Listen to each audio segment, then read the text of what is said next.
Hello dear student, welcome to my YouTube channel SK classes. प्यारे बच्चों, आज हम स्टार्ट करने वाले हैं एक नए चैप्टर को जिसका नाम है प्यारे बच्चों धातु एवं अधातु।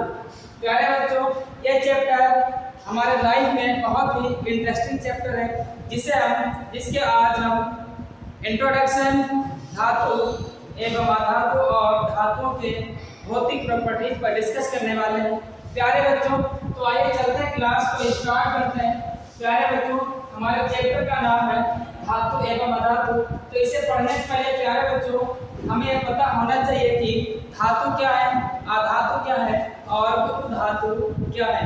तो प्यारे बच्चों, इसकी हम सबसे पहले प्रस्तावना या इंट्रोडक्शन कहने का मतलब क्या है, हम इसके परिचय को पहले समझने का प्रयास करते हैं कि धातु में कहाँ से प्राप्त है और क्या है।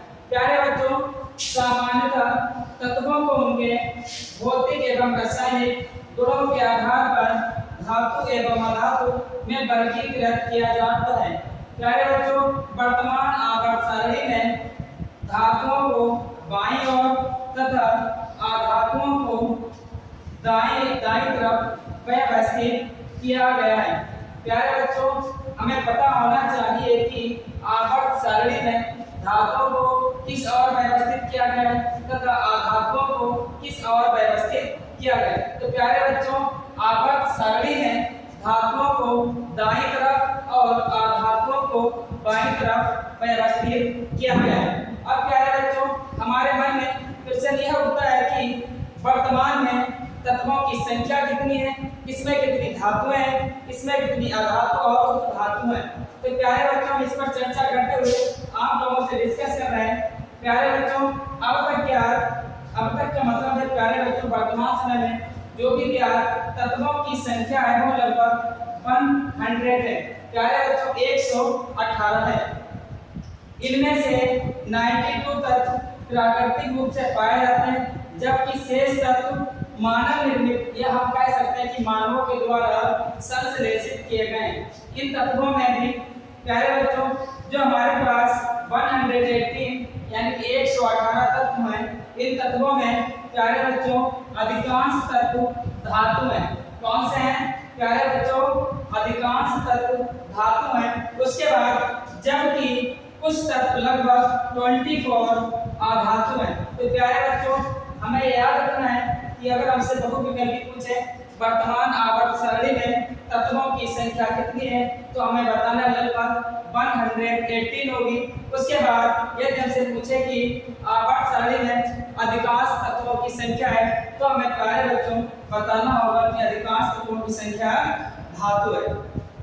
उसके बाद प्यारे बच्चों, अब हमें पता होना चाहिए कि आवर्त सारणी का सबसे छोटा समूह उपधातु है।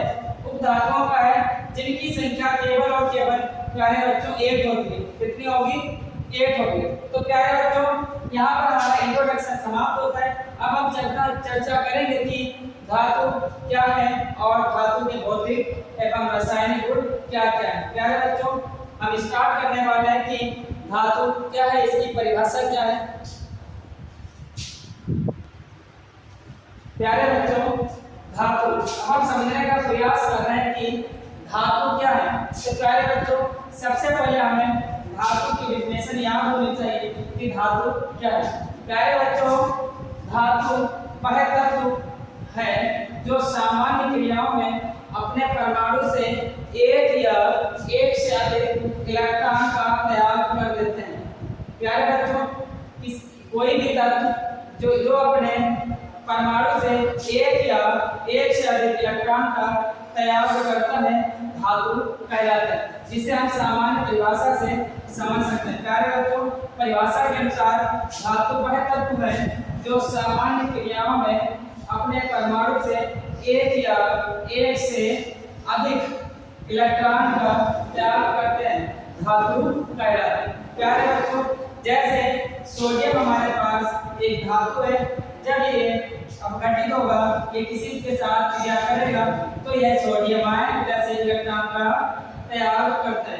उसके बाद प्यारे बच्चों, दूसरा एलिमेंट हमारे पास मैग्नीशियम है, जिसका परमाणु क्रमांक 12 यानी कि 12 होगा। जब ये क्रिया करेगा तो Mg2 पॉजिटिव आयन प्यारे बच्चों क्या देगा, Mg2 positive ion plus 2 electron का तैयार करेगा। प्यारे बच्चों यहाँ से हम यह निष्कर्ष निकाल सकते हैं कि जो भी धातु जितने इलेक्ट्रॉन का त्याग करता है उसके ऊपर उतने ही धनात्मक आयन उपस्थित होते हैं। प्यारे बच्चों अब हम चर्चा करने वाले हैं कि धातुओं के क्या क्या भौतिक गुण हैं। धातुओं के भौतिक गुण, प्यारे बच्चों धातुओं के भौतिक गुण बहुत ही इंपॉर्टेंट है। हमसे 2 नंबर में पूछा जाता है कि धातुओं के भौतिक गुण लिखिए। प्यारे बच्चों तो धातुएं सामान्यतः कैसे होती है प्यारे बच्चों, धातुएं सामान्यतः कठोर होती है। कैसे होगी, कठोर होगी। प्यारे बच्चों उसके बाद दूसरा पॉइंट हमारे पास धातुएं चमकीली होती है। कैसी होगी प्यारे बच्चों, चमकीली होती है। प्यारे बच्चों जब धातुओं को हम देखभाल या किसी अन्य उपकरण की सहायता से रगड़ते हैं तो धातुएं चमकती हुई प्रतीत होती है, जिससे हम ये निष्कर्ष निकालते हैं कि धातुएं चमकीली होती है। उसके बाद प्यारे बच्चों तीसरा पॉइंट है कि धातुएं आघात वर्धन्य होती हैं। जी हाँ प्यारे बच्चों धातुएं आघात वर्धन्य होती हैं और हमसे पूछा जाता है मल्टीपल चॉइस क्वेश्चन में निम्नलिखित में से कौन सी धातु सर्वाधिक आघात वर्धन है। तो प्यारे बच्चों इसका सबसे अच्छा एग्जांपल गोल्ड हो जाएगा, जिससे हम सोना कहते हैं। प्यारे बच्चों उसके बाद 4 नंबर का पॉइंट है जहां पर लिखा है धातुएं तन्य होती हैं। प्यारे बच्चों तन्य का मतलब होता है किसी भी धातु को खींचना, तो इसका भी सबसे मोस्ट इंपोर्टेंट एग्जांपल गोल्ड हो जाएगा। प्यारे बच्चों कहा जाता है कि प्यारे बच्चों 10 ग्राम गोल्ड से हम 2 किलोमीटर लंबे तार को खींच सकते हैं। उसके बाद प्यारे बच्चों 5 नंबर का पॉइंट है कि धातुएं उष्मा की सुचालक होती हैं। प्यारे बच्चों धातुएं उष्मा की सुचालक होती हैं। उसके बाद 6 नंबर का पॉइंट है प्यारे बच्चों जहां पर लिखा है धातुएं विद्युत की सुचालक होती है। जी हाँ प्यारे बच्चों सभी धातुएं विद्युत की सुचालक होती हैं। प्यारे बच्चों अब हम इसके बाद कुछ धातुओं के फैक्ट हैं जिन पर चर्चा करने वाले हैं।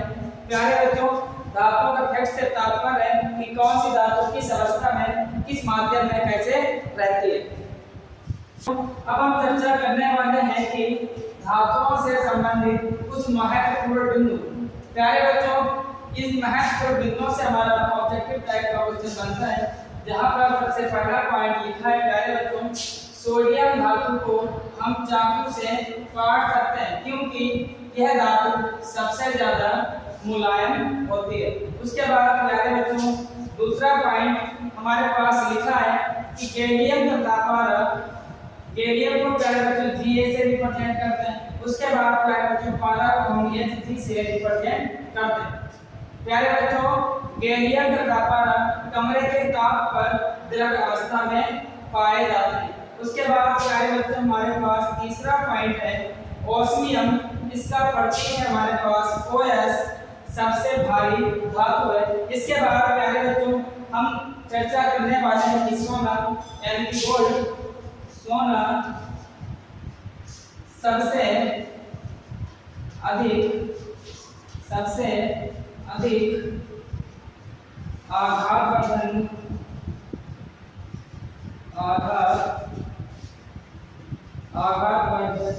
एवं तन्य धातु है।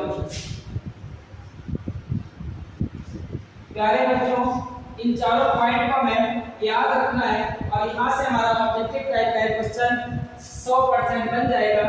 प्यारे बच्चों अब हम चर्चा करेंगे कि आधातु क्या है और आधातुओं के भौतिक गुण क्या है। प्यारे बच्चों स्टार्ट करते हैं। हम चर्चा करने वाले हैं कि आधातु क्या है और क्या इनकी परिभाषा है।